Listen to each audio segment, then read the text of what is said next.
Hey Sekogoers! Ikaw ba ay isang old soul? Ang isang old soul ay matured, matalino, at tulad ng ipinahihiwatig ng pangalan. Madalas na iniisip ng mga tao na mayroong isang old soul na nakakulong sa loob ng kanilang katawan. Well, hindi literal. Ngunit alam mo kung ano ang ibig kong sabihin? Kung ikaw ay isang old soul, maaaring nahirapan ang mga tao na unawain ka at maaaring isipin na ikaw ay medyo weird. Ngunit marahil ikaw ay matalino lamang, lampas sa iyong mga taon. Well, kung nauugnay ka sa anim na senyales na ito, maaaring ikaw ay isang old soul na nakulong sa isang batang katawan. Number 1. Pakiramdam mo isa kang outsider. Madalas mo bang nararamdaman na ikaw ay isang outsider? Ang mga old souls ay maaaring nahihirapan sa kanilang kabataan na may pagkaibigan sa kanilang mga kapantay dahil sa kanilang maturity. Sa halip, maaari mong makita na nakakasama mo ang mga matatandang tao at magkaroon ng mas malalim na pakikipag-usap sa kanila. Sa isang artikulo sa Mind Body Green, ipinaliwanag ng intuitive na counselor na si Randy Merzon na kung ikaw ay isang old soul at bata pa ayon sa pagkakasunod-sunod, maaaring tumagal ng ilang sandali upang mahanap ang iyong tribo. Ipinagpatuloy ni Merson ang pagkasabi na maaaring pakiramdam nila ay isang outsider at maaari nilang maramdaman sa una na nag-iisa sila dito. Kaya ano ang isang tribo? Ang tribo ay isang grupo ng mga kaibigan na sa tingin mo ay tunay na nasa tahanan. Nakuha ninyo ang isa't isa at kadalasan may magkakatulad na hobbies, passions at interest. Ang pinakamahalaga, ang iyong conversations at connections ay mas malalim at mas nakapagpapasigla kisa sa iyong iba pang mga kaibigan. Sila ang iyong tribo. Number 2. Gusto mong gumugol ng oras mag-isa. Mas gusto mo bang gumugol ng mas maraming oras na mag-isa kaysa sa iba? Maaari itong maging isang senyales na ikaw ay isang old soul. Ang ilang mga old souls ay napaka-sensitive at nakikiramay sa iba. Kaya kung minsan ang pakikipag-ugnayan sa isang malaking grupo ng mga tao ng ilang sandali ay maaaring maging emotionally draining. Ang mga old souls ay madalas na gumugol ng maraming oras sa pag-observe sa iba at pag-reflecting bago agad tumugon. Kaya't hindi nila iniisip na gumugol ng kaunting oras sa kanilang isip. Ang paggugol ng ilang oras ng mag-isa para mag-recharge, magmuni-muni, magnilay-nilay at daydream ay maaaring maging normal para sa isang old soul. Number 3. Wala kang pakialam sa mga materyal na bagay. Ikaw ba ay isang shopaholic? Kailangan mo bang magkaroon ng pinakabagong cellphone sa sandaling lumabas ito? Gustong-gusto ng maraming tao ang mga shopping trips at nasisiyahan sa pagkakaroon ng kanilang mga paboritong ari-arian sa malapit.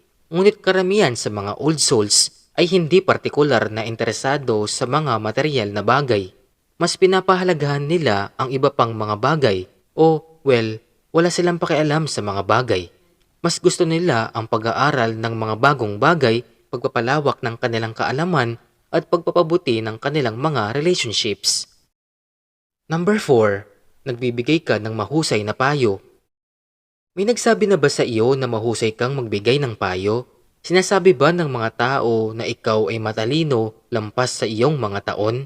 Ito ay sa pangpalatandaan na ikaw ay isang old soul. Mayroong isa sa iyong group friend na may creative solutions, suggestions at madalas kang gumagawa ng magagandang paraan upang matulungan ang iba. Bahagi rin nito ay dahil sa kung gaano ka ka-observant at mahusay na tagapakinig. Number 5. Malakas ang iyong intensyon. Sinulit ng mga old souls ang kanilang mga choices sa kanilang mga intensyon sa unahan ng kanilang isip. Kapag umupo sila upang gumawa ng project, isinasaisip nila ang pangwakas na layunin. Kapag tumugon sila sa iba, nag-iisip muna sila bago sila mag-react. Ito rin ay dahil napaka-observant nila. Hindi rin sila mahilig mag-aksaya ng maraming oras. Karamihan sa kanilang mga pagpipilian ay may malakas na intensyon sa likod nila. Sa ganitong paraan, madalas silang maging productive. Iyon ay kung iyon ang kanilang intensyon. And number 6. Pinahahalagahan mo ang malalim na koneksyon. Mas gugustuhin mo bang magkaroon ng ilang malalapit na kaibigan o maraming kakilala? Pinahahalagahan ng mga old souls ang malalim na koneksyon. Kaya sa halip na maraming kakilala, malamang na meron silang ilang malalapit na kaibigan. Maaari pa rin silang maging isang tao at mahilig makipagkilala sa mga bagong tao, ngunit pinahalagahan nila ang close relationships kaysa sa simpleng pagkilala sa mas maraming tao. Dahil ang mga younger old souls ay maaaring nahihirapang makipagkaibigan sa mga kaedad nila. Maaari silang magkaroon ng ilang mga kaibigan na sila ay bumubuo ng malalim na koneksyon sa paglipas ng panahon. Ang mga old souls ay maaari ding maging medyo pilosopo, kaya gusto nilang bumuo ng mas malapit na relationships upang magkaroon sila ng malalim na pag-uusap sa halip na casual sa mga bagong kaibigan o kakilala. Sino ba naman ang hindi magugustuhan ang isang magandang pilosopong pag-uusap kasama ang matalik na kaibigan pa rin? Tungkol saan ang iyong susunod na malalim na pag-uusap? Marahil ang subconscious mind. Buti na lang, may video ang Psych to Go sa mga misteryo ng subconscious mind. Link in the description box. Feel free to invite ang iyong mga kaibigan at i-discuss ang misteryo ng isip. So, sa tingin mo ba ikaw ay isang old soul? Feel free to let us know in the comments down below. Kung nag-enjoy ka sa bidyong ito, don't forget to click the like button at i-share ito sa isang loved one or close friend. Always remember, I am Psych2Goers, you are Psych2Goers, and we are Psych2Goers. Kagaya ng dati, thanks for watching.